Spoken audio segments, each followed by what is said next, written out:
কেমন আছো সবাই? আশা করি তোমরা ভালো আছো। তোমাদের পরীক্ষা তো হয়ে গেল অনেক দিনই।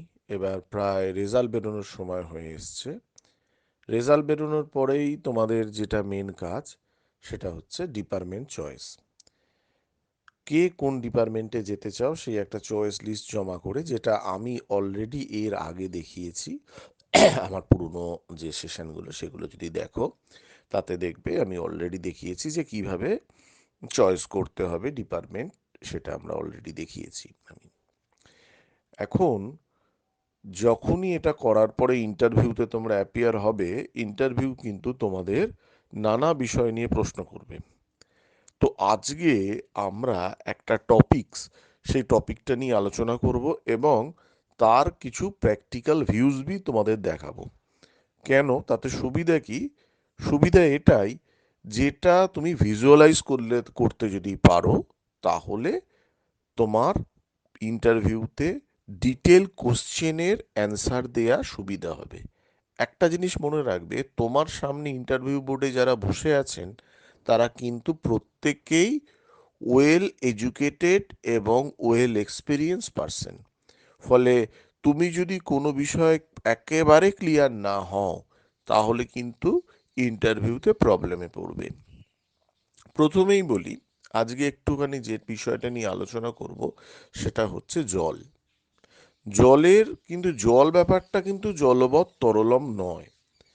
জল বিষয়টা কিন্তু কিছু কিছু বিষয়ে আমাদের একটু ক্লিয়ার ধারণা থাকা দরকার।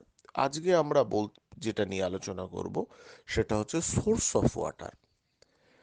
আমরা যদি বলি যে সোর্স অফ ওয়াটার কি কি, বা কিভাবে আমরা জল পেতে পারি, আমরা কিভাবে জল পেতে পারি?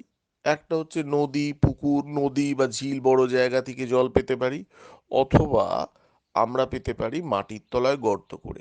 মানে একটা আমার সারফেস ওয়াটার পেতে পারি আর একটা সাব সারফেস ওয়াটার পেতে পারি। তাহলে আমি যদি একটা বড় বিগ ডায়ার টিউবওয়েল করলাম, সেখান থেকে পাম্প দিয়ে জল তুললাম, সেটা এক ধরনের পদ্ধতি। আবার দেখা গেল যে সেই জলের কোয়ালিটি হয়তো ভালো নয়। আমি তখন কি করলাম, যে আমি কোনো একটা জায়গায়, কোনো নদী বা কোনো একটা পোর্শনে আমি একটা ইনটেক ওয়েল করলাম। ইনটেক ওয়েল মানে যেখান থেকে আমি জলটা সাকশন করে টেনে নিয়ে যাচ্ছি, তারপর সেটাকে ট্রিটমেন্ট করে আমরা ডিস্ট্রিবিউশন করলাম। এই দুটো পদ্ধতি হতে পারে। এবার একটু ট্রিকি ব্যাপারে চলে আসি। ট্রিকি ব্যাপারটা কি? যদি দেখা যায় যে কোনো একটা জায়গায় এখন যে পরিস্থিতি, মানুষ যেভাবে জল অপচয় করছে, তাতে সমস্যা কি জায়গায় হয় জানো? সমস্যা হয় যে সে একটা সময় কিন্তু জলের পরিমাণ, মানে পানীয় জলের পরিমাণ কিন্তু শেষ হতে থাকবে। আমরা জানি আমাদের পুরো পৃথিবীতে মাত্র 2.7% জল আমাদের পানযোগ্য। বাকিটা কিন্তু স্যালাইন ওয়াটার বা সামুদ্রিক জল। সুতরাং সেই জলকে আমরা যদি ব্যবহার করতে হয় এবং সেই জলটাকে আমরা যদি প্রপারলি ইউজ না করি, তাহলে একটা সময় জলের সমস্যা দেখা দেবে। এবার এত কথা বলছি কেন? ধরো এমন একটা জায়গা, এমন একটা পোর্শন যেখানে তুমি মাটির তলায় গর্ত করে যে পরিমাণ তুমি জল চাইছো সেই পরিমাণ জল পাচ্ছ না।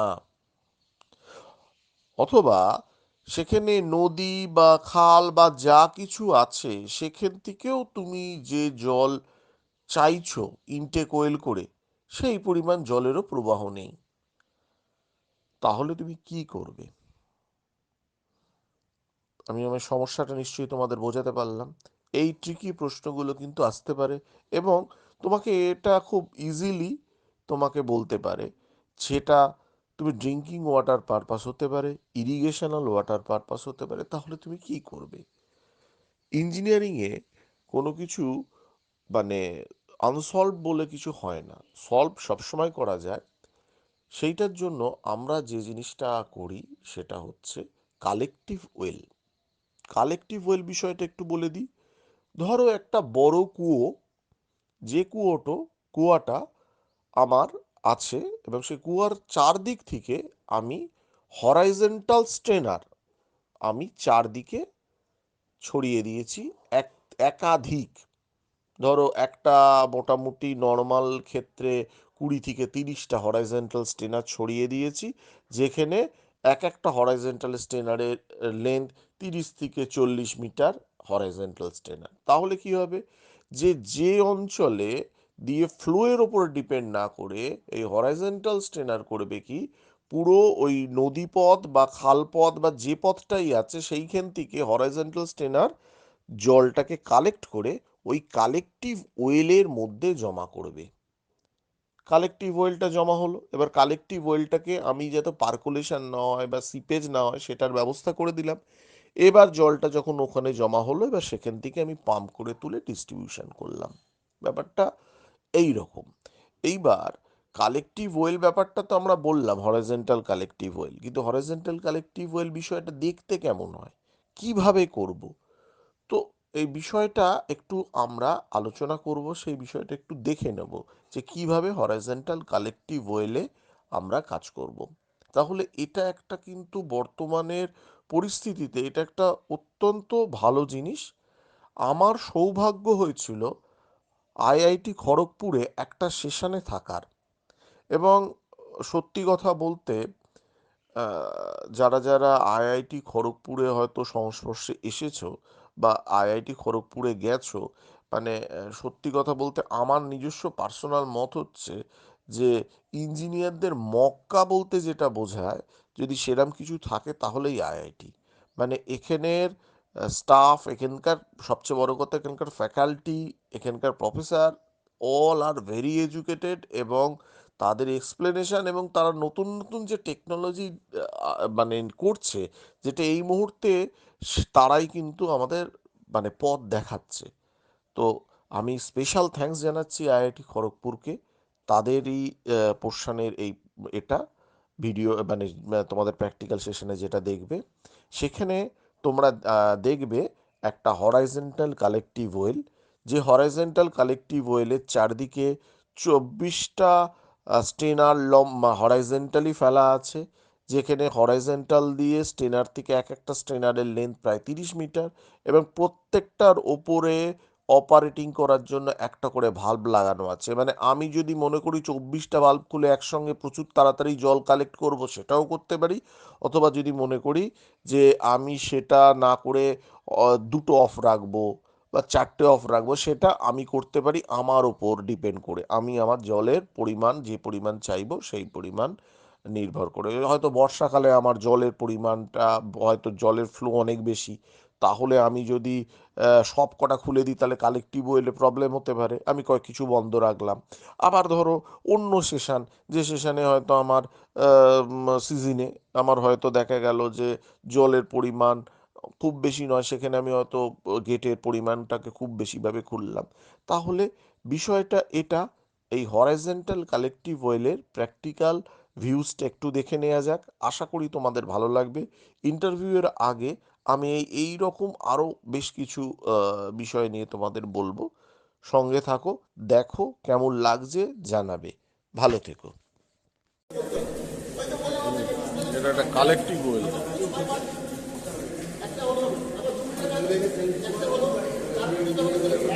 প্রায় 27 মিটার ডেপথ, এটা রিভার বেডের ওপর এটা করা আছে। কটা স্টেনার আছে টোটাল? 24 স্টেনার আছে। এক একটা স্টেনারের লেন্থ প্রায় 30 মিটার করে, মানে 10খানা করে স্টেনার পাইপ লাগানো আছে। হরাইজন্টাল ওয়েল থেকে জলটা এসে এখানে কালেক্ট হচ্ছে, তারপরে এই পাইপগুলো থেকে জলটা উপরে উঠে পাম্প করে এই জলগুলো ডিস্ট্রিবিউশন হচ্ছে। এটা একটা কালেকটিভ ওয়েল। এগুলো সব ভাল্ব,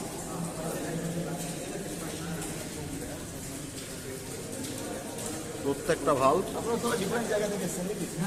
এই ভাল্বগুলো দিয়ে প্রত্যেকটা জায়গায় 24টা বললাম ডিফারেন্ট আছে, 24টা জায়গাতে কন্ট্রোল করা হচ্ছে। টোটাল 24 ভাল্ব আছে। এই ভাল্বগুলো দেখতে পাওয়া যাচ্ছে, প্রত্যেকটা ভাল্ব এইভাবে ওপর থেকে এইভাবে করা হচ্ছে। এইভাবে হচ্ছে 24 ভাল্ব। ঠিক আছে, এই ভাল্বগুলো প্রত্যেকটা কন্ট্রোল করে আমি যখনই মনে করব যে কোনো একটা স্ট্রেনার বন্ধ করতে হবে, এই ভাল্বগুলো দিয়ে বন্ধ করে দিতে পারবো। টোটাল 24 স্ট্রেনার আছে, এক একটা স্ট্রেনারের ডিস্টেন্স 30 মিটার করে, এবং সেটা টোটালটা এই কালেকটিভ ওয়েলে হচ্ছে হয়ে এটা প্রায় ওভারঅল কত এমজিডি আমাদের এখানে চলে?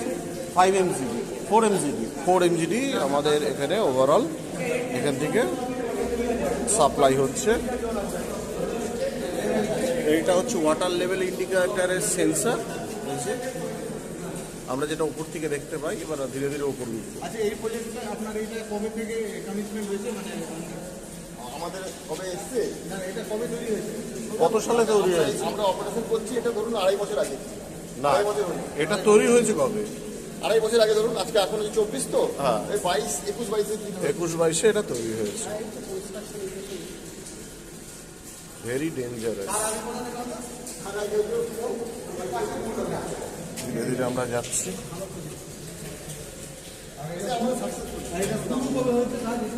আমরা একদম মাটির নিচে আছি, তারপরেও এইটা এই অবস্থা। এই যে সব হচ্ছে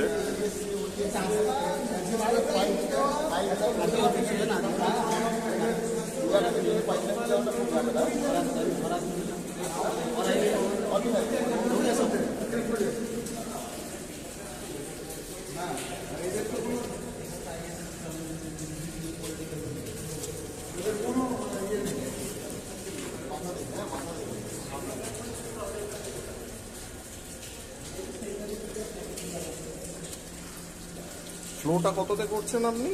अभी 75 पे 251 दिखा रहा है। 251 एमक्यू 251 एमक्यू, তাই তো? এই नहीं सब प्लास्टर नहीं हुआ क्या? प्लास्टर नहीं हुआ, ऐसे रहेगा। एक चीज होता है जो पानी का वेपर होता है ना, उससे थोड़ा सा स्ट्रक्चर प्रॉब्लम हो सकता है। ঠিক আছে, এই এবার আমাদের এইভাবে সিঁড়ি দিয়ে পরপর উপরে উঠে যেতে হবে। আজ এই অবধি থাক। তাহলে এটা দেখালাম একটা ক্যালাকটিভ ওয়েল, যেটা হরাইজেন্টাল বোরিংয়ের সাহায্যে রিভার বেড থেকে আমরা জল নিয়ে এইখানে করছি। ওকে, আমরা দাঁড়িয়ে আছি একদম রিভারের মধ্যে। এখানে যদিও কচুরিপানায় ভরে গেছে, কিন্তু আমরা দাঁড়িয়ে আছি রিভারের মধ্যে। এটা একটা আন্ডার কনস্ট্রাকশন ব্রিজ দেখা যাচ্ছে। মেশিনারিজ বলছি, তলা থেকে যে ওয়েলের এগুলো তোলা হচ্ছে। এই দেখুন, প্রেশার গেজ আছে।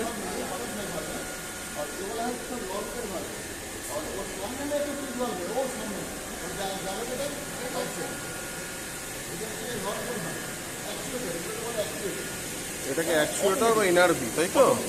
মানে আমার জলটা উপরে উঠবে, নিচে নামবে না।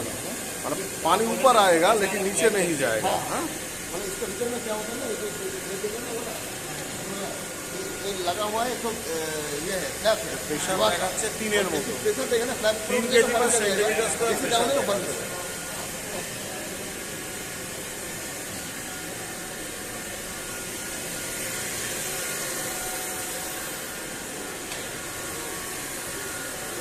উপরে এই মেশিন লিফটগুলো আছে, জলটা তোলা চলছে।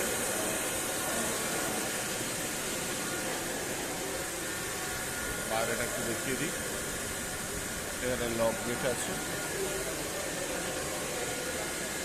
আমরা যেখান থেকে নেমে এলাম, উঠে এলাম, ফার্স্ট লেয়ারটাতে দেখাচ্ছি, এইখান থেকে আমরা উঠে এলাম।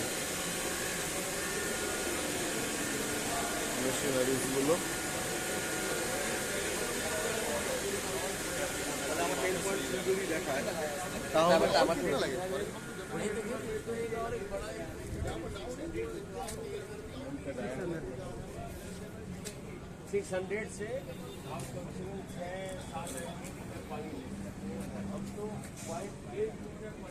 এখান থেকে পাইপ নিয়ে পাইপে এটা ডিস্ট্রিবিউশন চলছে।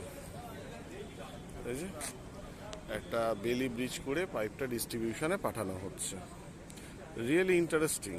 এবং যেখানে জলের সমস্যা, যেখানে জল পাওয়া যায় না সেখানে কিন্তু এই হরাইজন্টাল বোরিং করে এই ধরনের জিনিস সত্যি অ্যাট্রাকটিভ।